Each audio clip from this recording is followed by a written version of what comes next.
Alam nyo mga Lods, na-realize ko kung gaano kababa ang level ng Spanish ko nung umattend ako ng seminar ng isang malaking kumpanya dito sa Spain.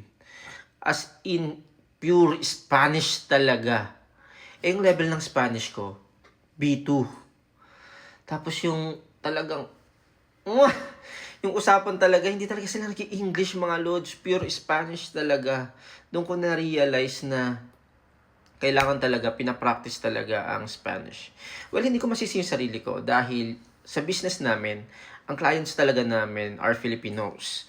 Tatagalog ka tayo, nag-English, yun lang talaga. Pero, kung gusto mo talaga matuto ng Spanish, kailangan talaga makisalamuha ka sa mga Espanyol. Makipag-usap ka sa kanila at malaking factor na pinapractice mo talaga siya. Ako nag-aral ako ng Spanish hanggang B2.